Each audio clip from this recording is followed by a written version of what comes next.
Bendecido y hermoso día, hoy es jueves, día 18 del mes de enero del año 2024. Esta es su hermana Ana Guzmán, deseándole bendiciones de lo alto.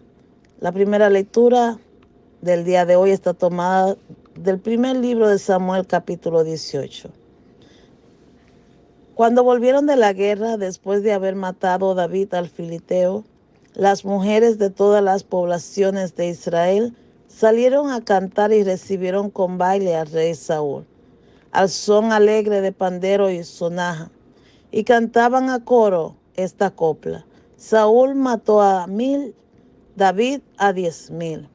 A Saúl le sentó mal aquella copla y comentó enfurecido: 10,000 David y a mí 1,000, ya solo le falta que sea rey.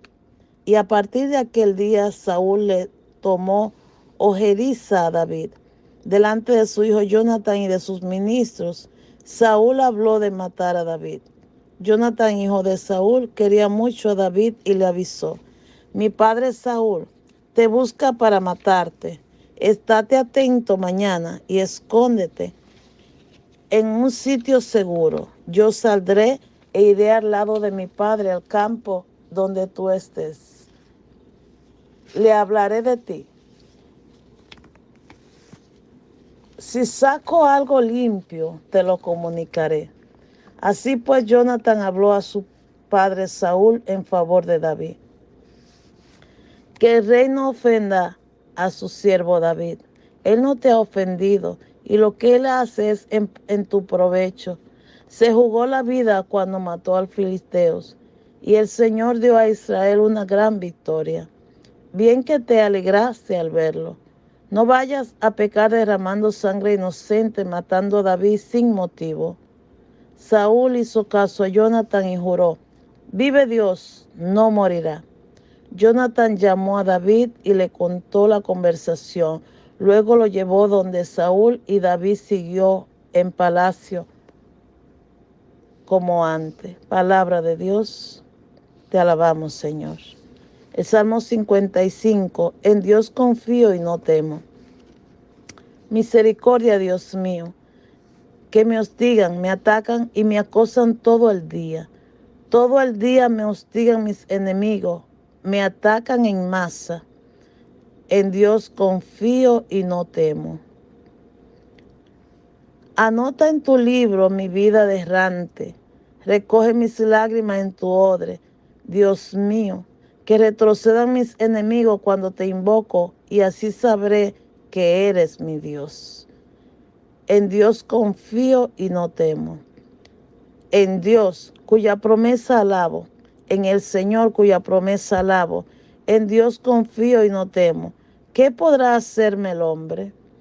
En Dios confío y no temo. Te debo, mi Dios, los votos que hice los cumpliré en acción de gracias. En Dios confío y no temo. El Evangelio está tomado según San Marcos, capítulo 3, versículo del 7 al 12.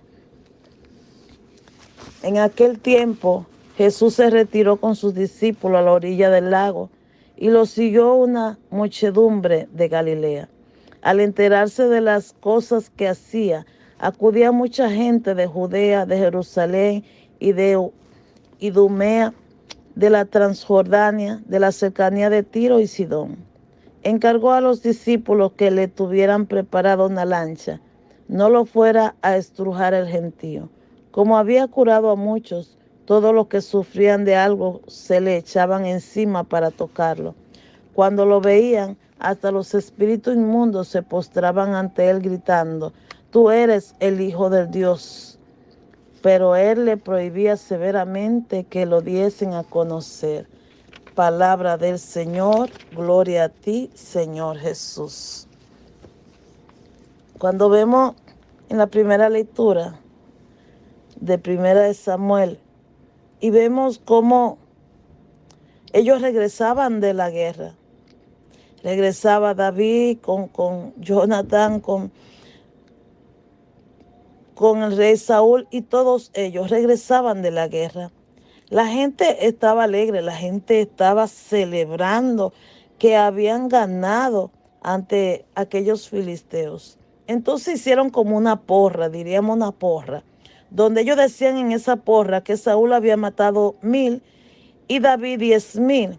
Entonces dice la palabra que el rey Saúl se enfureció. Y en aquel momento comenzó la ira, la envidia, el celo, el rencor, lo que tú quieras, a morar en el rey Saúl. Sencillamente por aquella porra, porque se imaginó o se creó en su mente o se sentía menos que David. Como que él siendo rey debía estar por encima, mas sin embargo lo habían puesto por debajo. Porque decían David, sin embargo, destruyó o mató a 10,000, mientras que el rey solamente a 1000.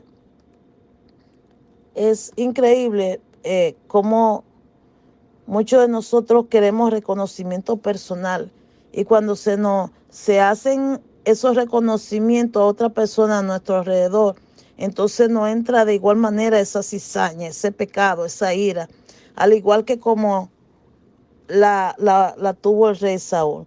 Él no solo quería matar a David, sino que habló de matarlo delante de su propio hijo Jonatán, como si quisiera tener cómplice, como si quisiera que también su hijo le ayudara a ejecutar su plan, su malévolo plan. Pero Jonatán quería mucho a David.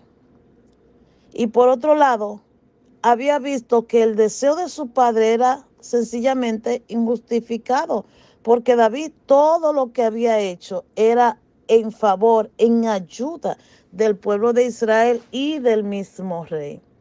Fue entonces cuando Jonatán le revela a David las malas intenciones que tenía su padre y le promete hablar en su favor. Y ahí cuando entonces Jonatán habla con su padre y le hace ver la realidad, que David nunca le ha hecho mal, al contrario, le ayudó, mató a aquel filisteo, se jugó su propia vida. Y más sin embargo, el Señor dio a Israel una gran victoria. Ojalá que muchos de nosotros, cuando vemos a alguien obrar mal, nosotros también sepamos aconsejarle, sepamos abrirle los ojos a la realidad. Algo así fue lo que Jonatán hizo con su padre. Es decir, no vaya a pecar derramando esa sangre inocente, matando a David. No hay motivo para ello, no lo había. Reacciona, recapacita. Y entonces dice que el rey Saúl recapacitó y le dijo a Jonatán que vive Dios, no morirá. Es ahí cuando Jonatán le da la noticia a David y David regresa nuevamente al palacio. Pero ¿cuántos de nosotros, cuando alguien nos aconseja, siempre por bien, claro está, en el nombre de Jesús, tomamos las cosas a la deriva, tomamos las cosas de mal manera? Sencillamente nuestra ira, nuestro ego no nos deja bajar un poco el tono y poder entender, sino que usamos la prepotencia. En una ocasión, una hermana era servidora en un grupo al cual pertenecía, específicamente a un grupo de oración. Esta hermana, no sé qué le habrán hecho en la iglesia algunos servidores, no sé, dentro del grupo. Las cosas es que esta hermana se alejó del grupo. Después que tenía tantos años en esa congregación, se alejó del grupo, se enojó y solamente asistía a la iglesia, al grupo para nada. Un día no sé qué fue, también se enojó con el padre, por alguna causa se enojó, entonces dejó inclusive de venir a la iglesia. Ya no venía ni al grupo, ni a la iglesia, ni a nada. Se quedaba sencillamente sin servirle al Señor en su casa. Con el tiempo, aquella hermana fue enfermando de una enfermedad bien rara, donde médicamente los médicos le habían dicho, después de tantos exámenes médicos, que ella iba a ir perdiendo la movilidad de su músculo, de su cuerpo. Es decir, que poco a poco se iba ahí quedando estática, es decir, en silla de ruedas. Vendría así, una enfermedad bien rara que ahora no recuerdo. La cosa es que pasó el tiempo y aquella hermana poco a poco iba para atrás, y llegó un momento en que verdaderamente quedó en cama, ya no pudo levantarse. Yo en una ocasión fui a predicar a ese grupo de oración y entre otras cosas el Señor pone en mi mente algo que yo así mismo lo dije. Y digo, aquí hay alguien que conoce una persona llamada Margaret y yo veo que varios servidores levantan todo unánime la mano. Entonces yo no sabía en sí de qué se trataba, pero dije lo que el Señor ponía en mi mente. Vayan donde Margaret y díganle a Margaret que el Señor tiene los brazos abiertos esperando por ella para hacer la diferencia. Oiga, para hacer la diferencia. Sencillamente aquellos servidores tomaron el mensaje y un día se reunieron todos y fueron a la casa de Margaret. Cuando fueron a la casa, después de saludarla, después de mucho tiempo, Margaret estaba en cama, no se podía parar. Entonces ellos fueron, hablaron con Margaret y le transmitieron el mensaje que el Señor le había mandado. Que el Señor tenía los brazos abiertos esperando por ella para hacer la diferencia. Entonces ellos le dieron el mensaje, después de un rato se fueron. Margaret se quedó pensando en ese mensaje, se quedó pensando, tiene los brazos abiertos, eh, él quiere hacer la diferencia. Ella sencillamente le dijo, Señor, yo estoy postrada en esta cama y no me puedo parar, pero si tú quieres hacer la diferencia, yo quiero pararme y volver nuevamente a servirte con el mismo gozo y la misma alegría con el que yo te servía. Si tú me mandaste a decir eso, entonces yo me voy a parar, porque en fe yo voy a caminar nuevamente. Margaret intentó pararse y para la gloria de Dios caminó. Para la gloria de Dios el Señor la sanó, la restauró, porque Margaret tenía en su intención volver a servirle con el mismo amor y con el mismo agrado con que ella lo había hecho anteriormente. Margaret regresó a la iglesia, se confesó, volvió a recibir, volvió a servirle al Señor. Y un día, cuando yo, después de tiempo, regresé a esa iglesia, entonces a predicar, Margaret estaba allí, se paró a dar testimonio. Se dio testimonio de lo que ella había hecho, cómo ella se había apartado, cómo a través de un mensaje del Señor ella había regresado nuevamente a servirle con agrado y con amor.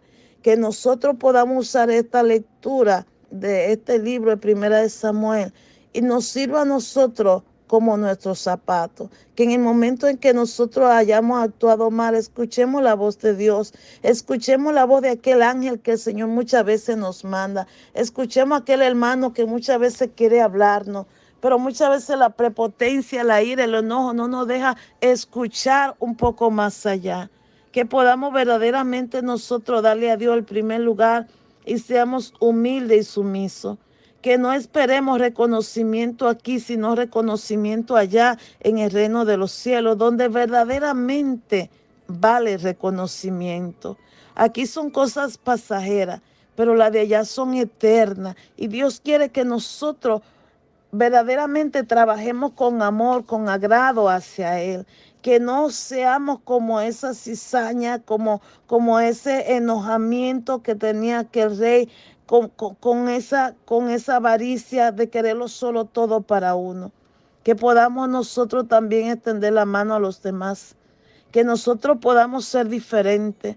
Que actuemos bajo la gracia de Dios, que actuemos bajo el dominio de Dios, que Dios en su infinito amor y misericordia siempre envíe ángeles a nuestros alrededores para hacernos ver muchas veces cuando vamos por mal camino. Padre Celestial, gracias, Señor. Gracias por tantos hombres y mujeres que están allí detrás escuchando y tú le estás tocando su corazón en estos momentos. Gracias, Padre, por ellos regresar al redil de donde no debieron haber salido, pero tú que eres un Dios de misericordia, nos da nuevas oportunidades. Gracias, Señor, en el dulce y bello nombre de Cristo Jesús. Amén, amén, amén. Que Dios te continúe bendiciendo hoy, mañana y siempre. A ti y a toda tu familia.